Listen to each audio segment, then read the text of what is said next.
A lonely girl, stuck in a wheelchair, never smiles anymore. Her rich dad can buy anything, but not her happiness. Then, a poor boy with nothing but his dance moves sees her sadness. He dances for her, and for the first time, she laughs. But when her dad catches the boy near their mansion, everything could change. Will the boy's dances keep bringing her joy, or will he be sent away forever? Subscribe and let's enjoy this story together. It all started on a rainy night 2 years ago. Sarah was just 10 years old, full of giggles and dreams. She loved running through the garden, chasing butterflies, and drawing pictures of faraway places she'd visit one day. Chief Ade was driving her home from a birthday party. The roads were slippery, like ice on a pond.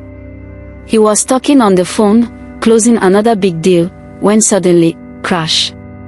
A truck slid out of nowhere, smashing into their car. The world spun in slow motion. Metal twisted, glass shattered, and screams filled the air.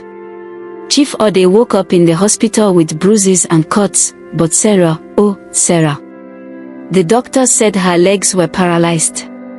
She might never walk again. From that day on, everything changed.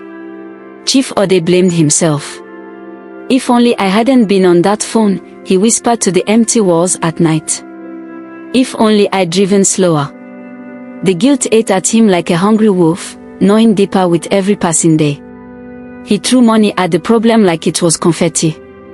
He flew in the best doctors from America, Europe, and even far-off lands with strange names. They poked and prodded Sarah with fancy machines that beeped and whirred. "We'll try this therapy," one said.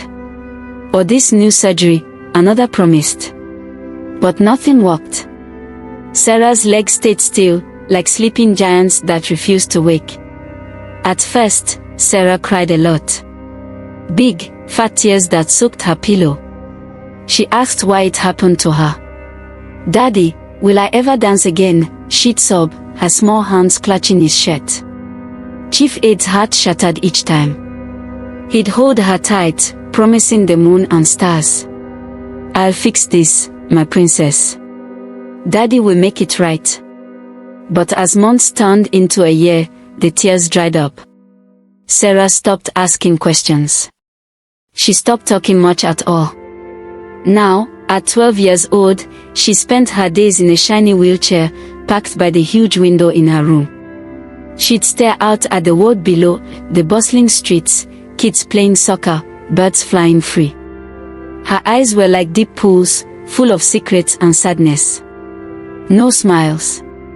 No laughter. Just silence.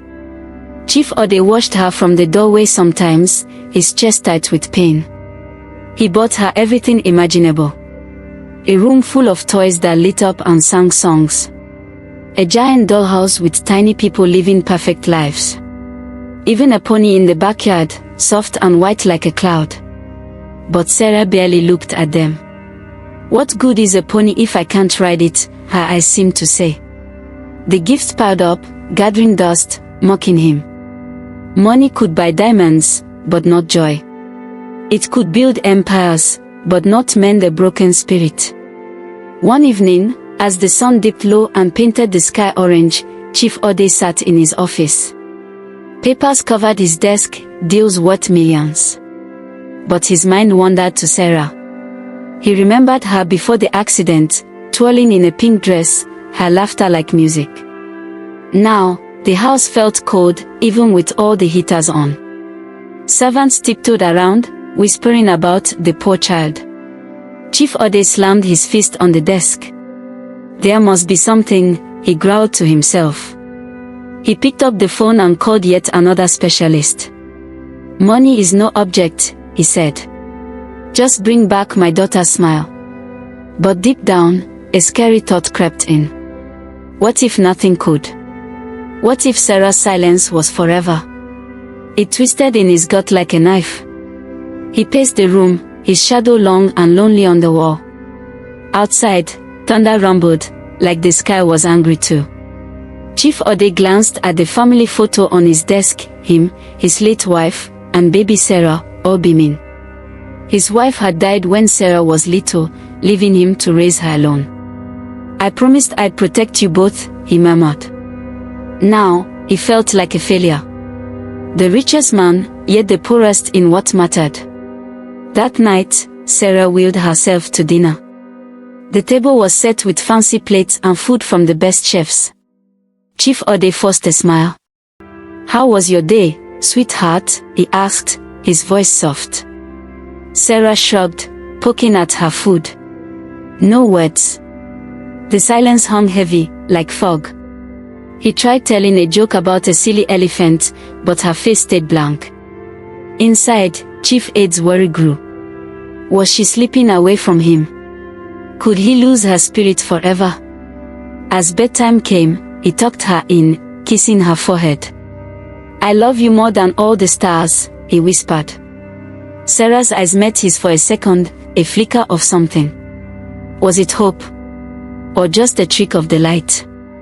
He left the room, closing the door softly, but his mind raced. What if tomorrow was the same? And the day after?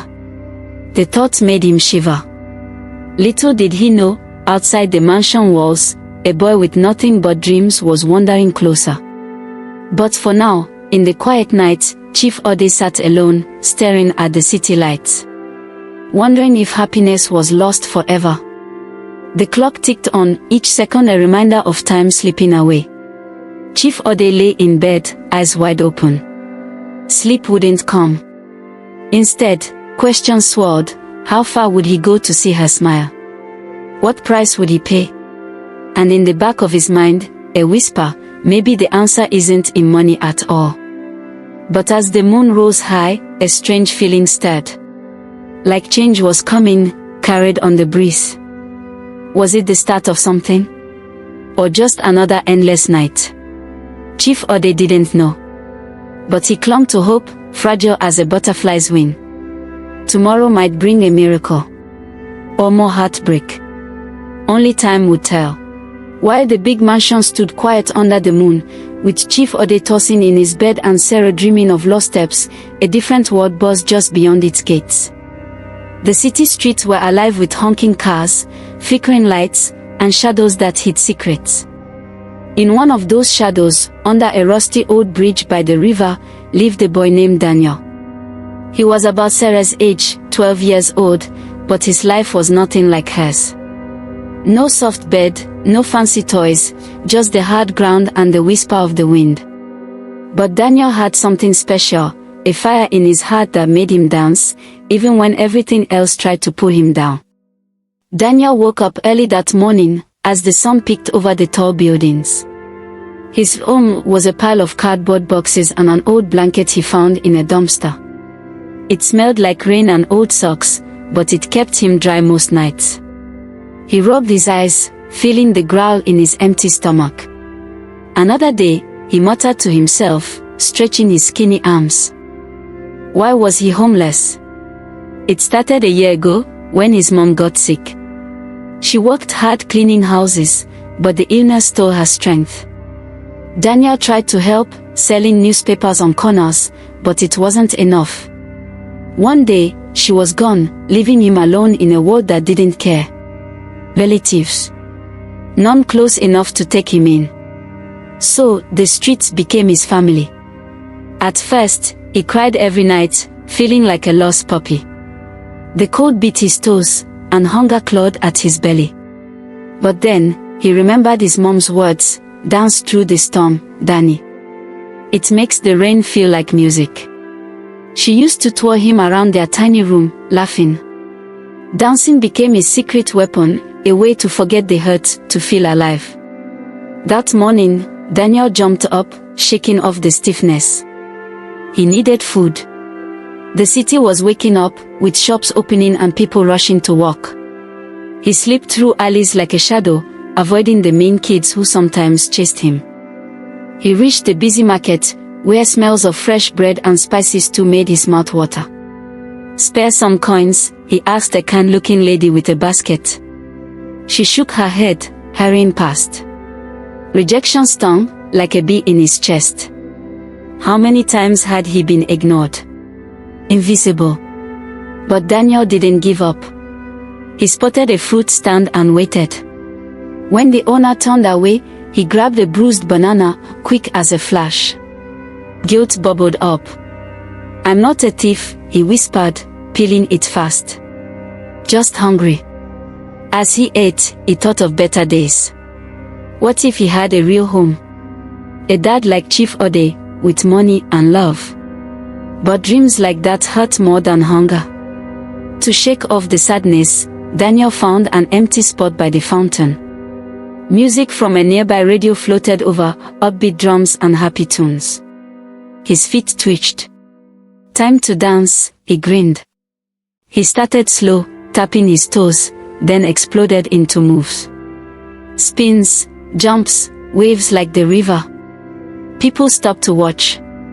An old man clapped. A little girl giggled. Coins tinkled into his upside-down hat. "You're good, kid," someone yelled. For those moments, Daniel felt like a star. The world wasn't so scary. Dancing pulled him from the dark places in his mind, the fears of never belonging, of fading away like smoke. But life on the streets wasn't all dances. As the sun climbed higher, trouble brewed. Daniel wandered near the fancy part of town, where big houses loomed like giants. His stomach grumbled again. He spotted a trash bin behind a restaurant, maybe leftovers. As he dug in, a gruff voice boomed, "Hey! Get out of there!" A big man in a uniform charged at him, waving a stick. Daniel's heart pounded. "Run!" He bolted, legs pumping, but tripped on a loose stone. Pain shot through his knee, blood trickling. Hiding in bushes, he panted, tears stinging his eyes. "Why me?" he whispered. The world felt so unfair. Rich people in mansions, him scraping by. Deep down, a voice whispered doubts, "You're worthless. No one wants you." But then, he stood, brushing off dirt. "No," he said fiercely. "I can dance. That's something." As afternoon came, Daniel kept moving, drawn by curiosity toward the biggest mansion on the hill, the one with tall gates and green gardens. He'd heard stories about the rich man inside, Chief Ade, who could buy the whole city. Wonder what it's like, Daniel thought, peeking through the bars. That's when he saw her, a girl in a wheelchair by a window, looking so sad, like she carried the world's weight. Her eyes met his for a split second, or did they? Daniel froze. Something tugged at him, like an invisible string. Should he go closer? What if he got caught? His pulse raced, mixing fear and excitement. Little did he know, this glimpse could change everything. The day faded, but Daniel's mind buzzed. He danced under the bridge that night, moves sharper, fueled by that mystery girl. Who was she?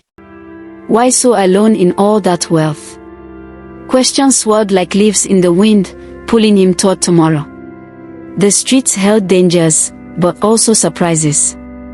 And deep in his heart, hope flickered, like a dance waiting to begin.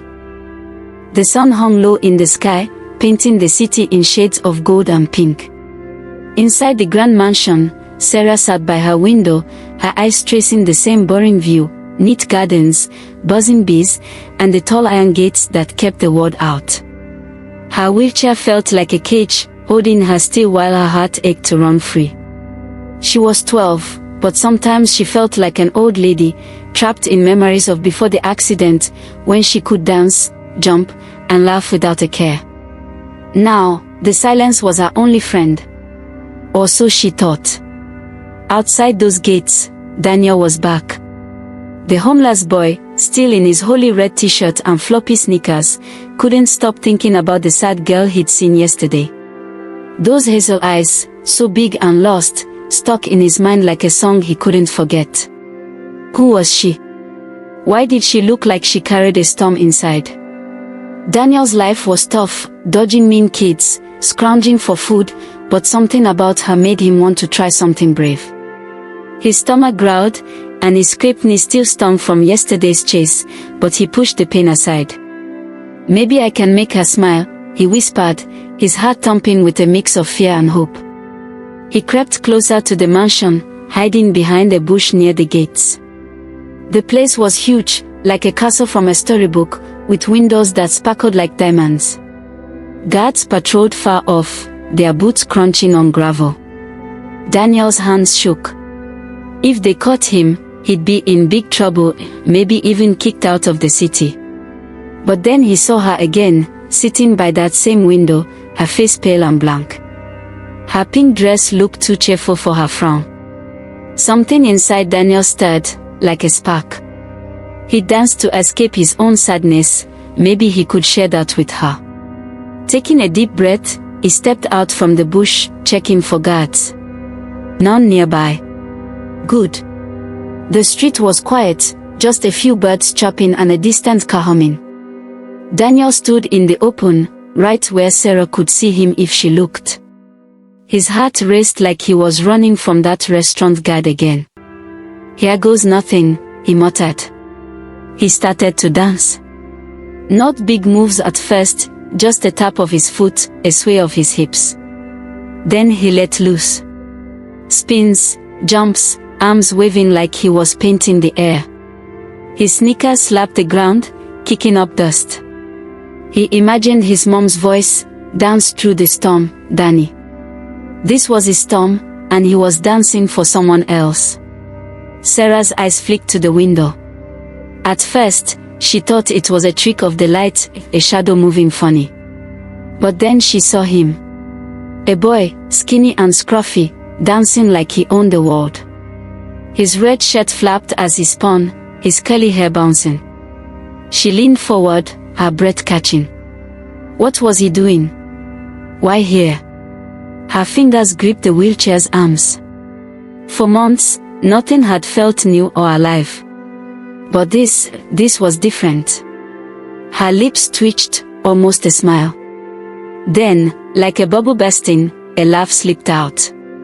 Soft at first, then louder, like music she'd forgotten how to make. It echoed in her quiet room, surprising even her. Daniel heard it. That laugh. It was small but bright, like a star peeking through clouds. His eyes snapped to the window, and he saw her, really saw her. Her face wasn't blank anymore. Her hazel eyes sparkled, just for a second. His chest swelled with something warm, like he'd won a prize bigger than any coin in his hat. He danced harder, adding a goofy twirl that made his shorts flap. Sarah laughed again, clapping her hands. For that moment, the world wasn't so heavy. Daniel wasn't just a homeless kid, and Sarah wasn't just a girl in a wheelchair. They were two kids sharing something magical.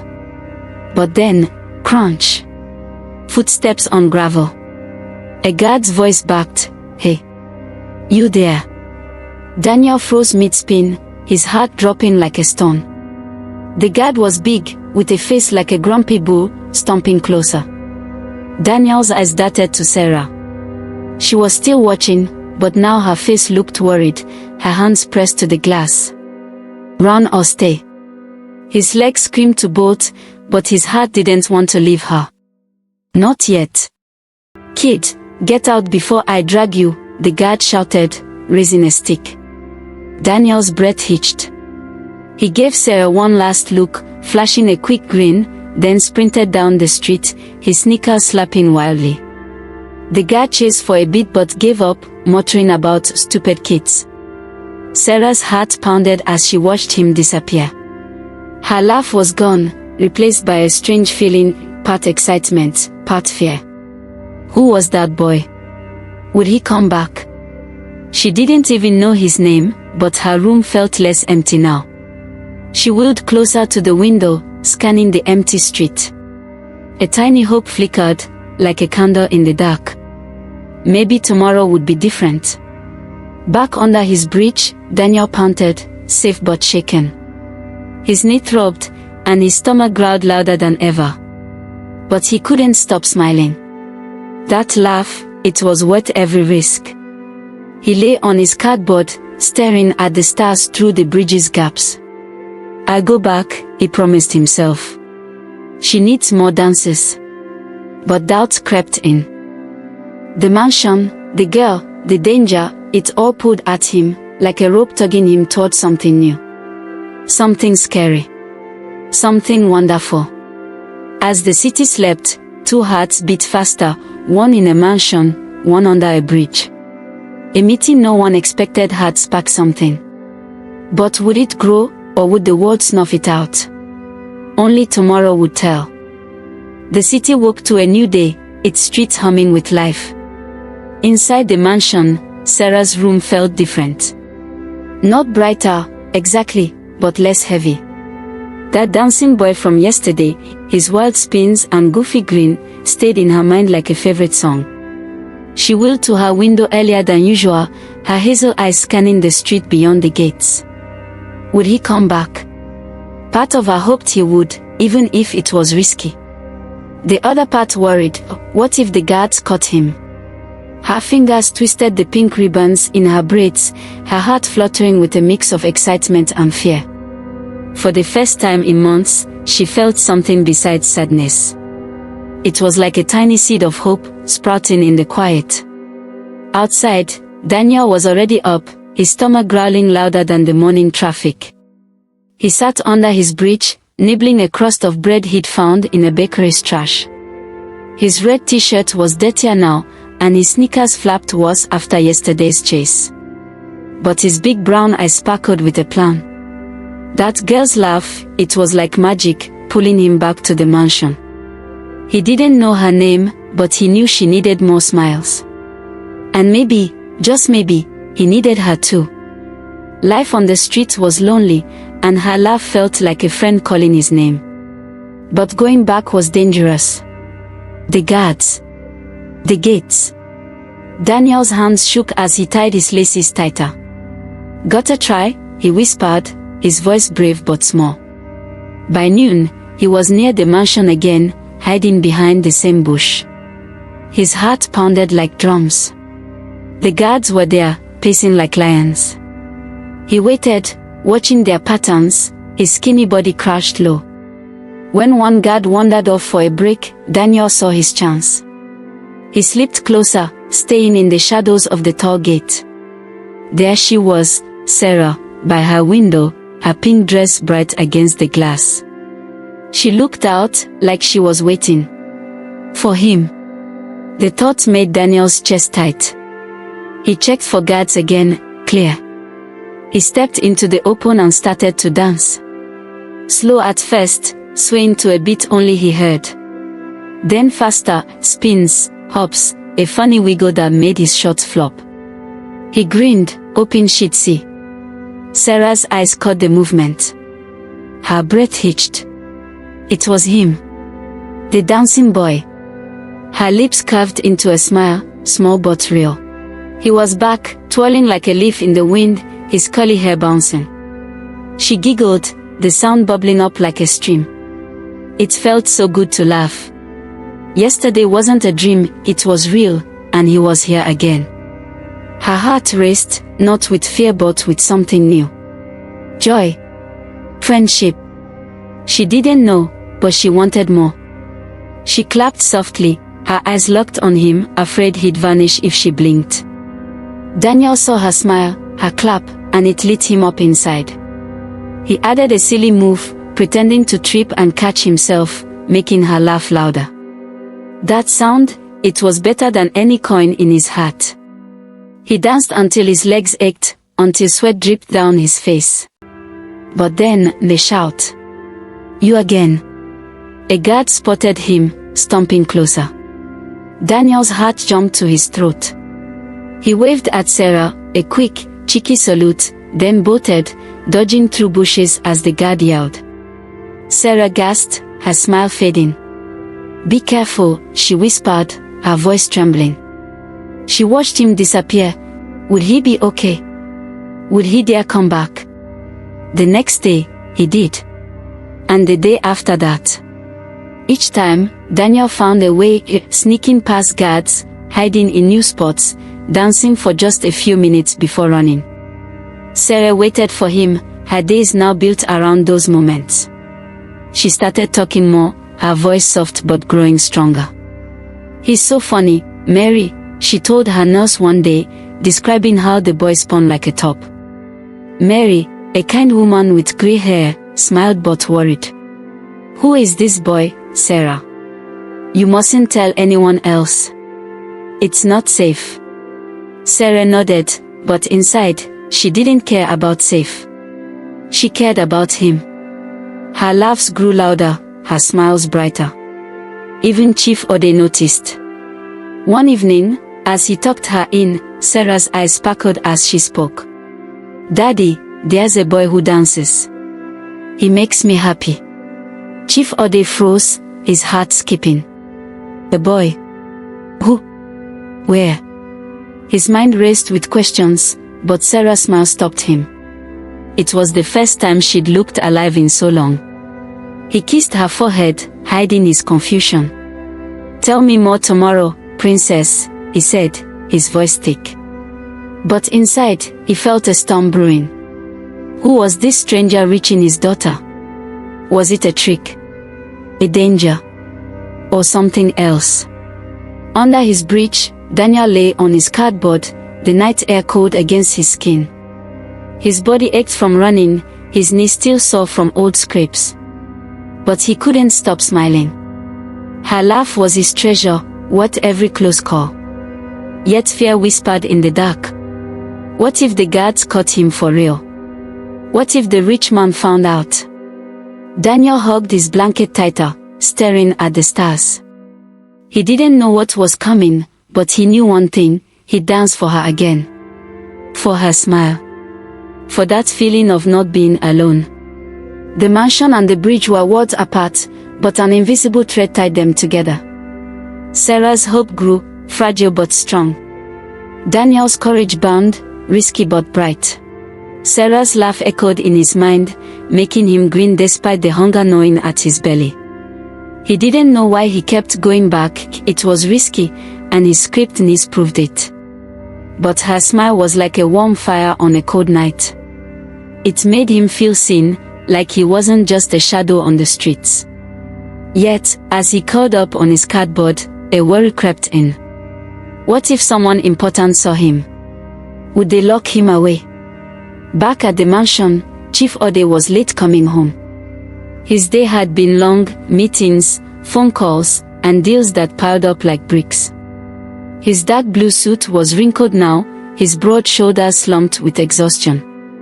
But Sarah's words from last night rang in his ears: a boy who dances.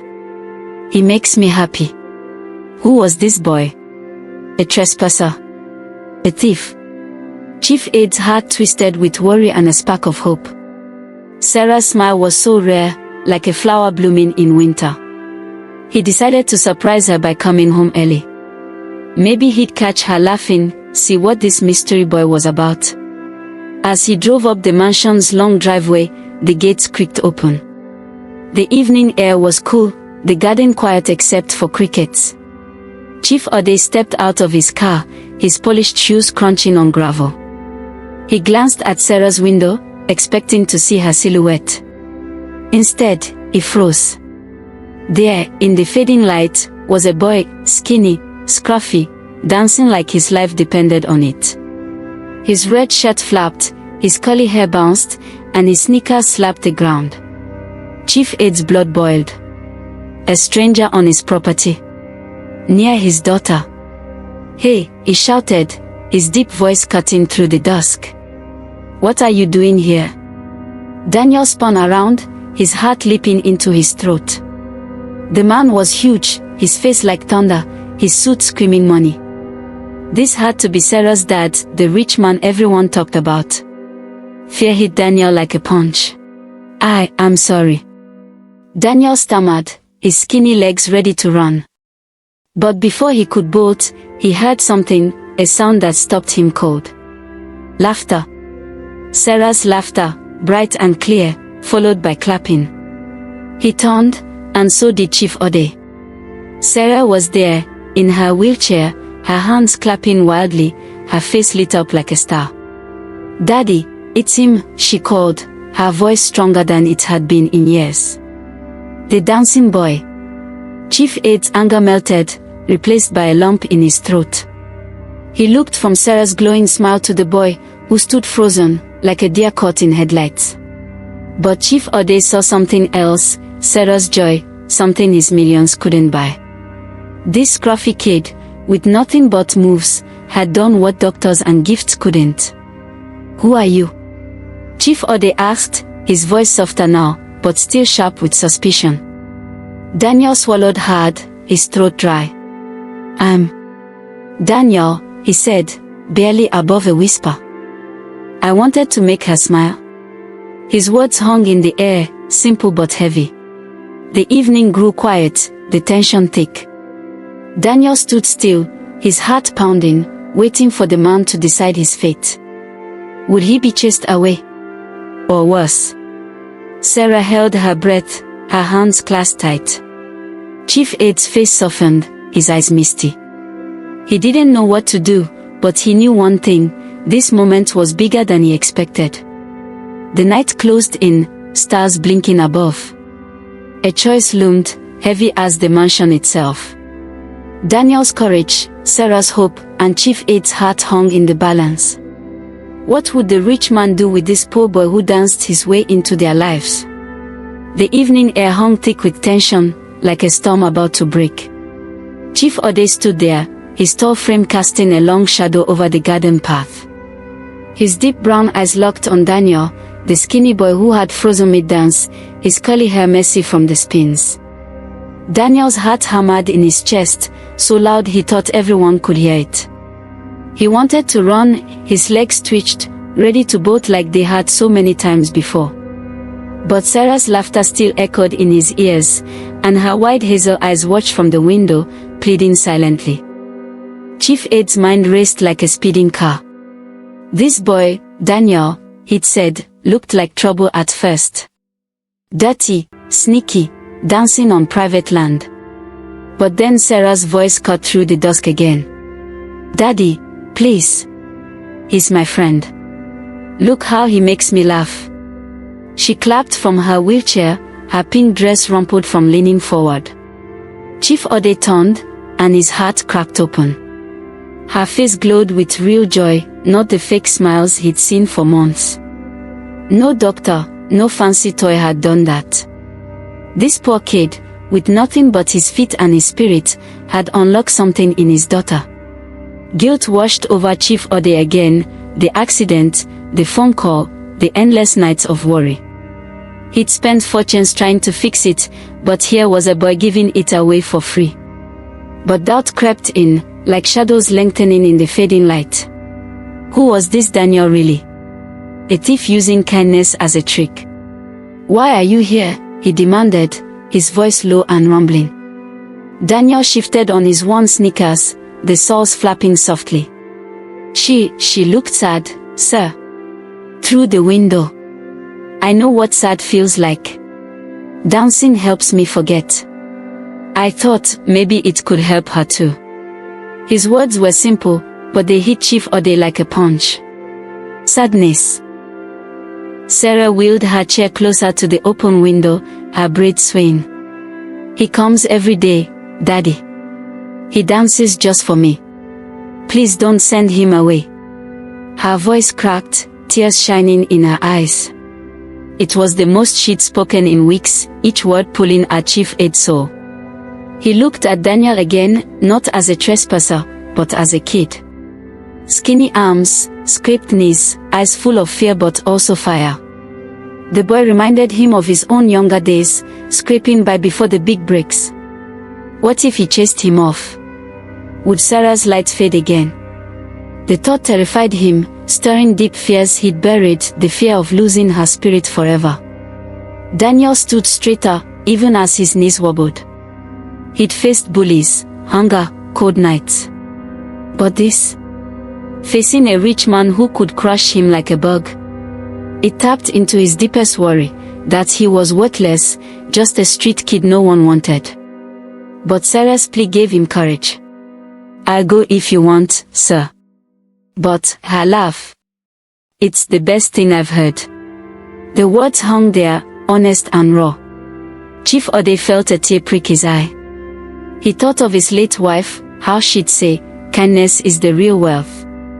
This boy had it in buckets. The suspense built, the garden silent except for crickets starting their song. Chief Ade took a deep breath, his broad shoulders relaxing. Come inside, Daniel, he said finally, his voice gentle now.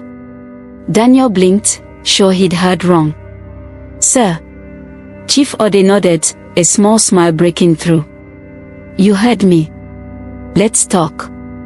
And maybe you can dance some more. Sarah's cheer lit up the night, her claps echoing like fireworks. Daniel hesitated, his heart flipping between joy and fear. Was this a trap? Or a dream? He stepped forward, his floppy sneakers crossing the line from street to mansion. Inside, the house was like a palace, shiny floors, big chairs, smells of warm food. Daniel felt out of place, his dirty clothes against the fancy rugs. But Sarah wheeled over, her smile wide. What's your favorite dance? She asked, her voice bubbly. Daniel grinned shyly, showing a silly move. She laughed, and Chief Ade watched, his heart swelling. Over dinner, real food, hot and plenty, Chief Ade listened to Daniel's story. The sick mom, the streets, the dances to survive. Tears fell as Daniel spoke, his voice cracking. I miss her, he whispered. Chief Ade reached out, patting his shoulder. You're not alone anymore. That night, Chief Ade gave Daniel a room, soft bed, clean clothes. Stay, he said. We'll get you school, food, everything. Daniel's eyes widened, tears streaming. Why me? Chief Ade hugged him, fatherly and warm. Because you gave us something money can't buy. Joy. As days turned to weeks, Daniel became part of their world. He danced with Sarah, teaching her moves she could do from her chair. Her health bloomed emotionally, she talked, dreamed, even tried therapy harder. Chief Ade changed too, spending less time on deals, more on family. Daniel's dances filled the house with laughter, reminding everyone that happiness hides in unexpected places. Chief Ade looked at his new family, Sarah giggling, Daniel spinning, and felt rich for real.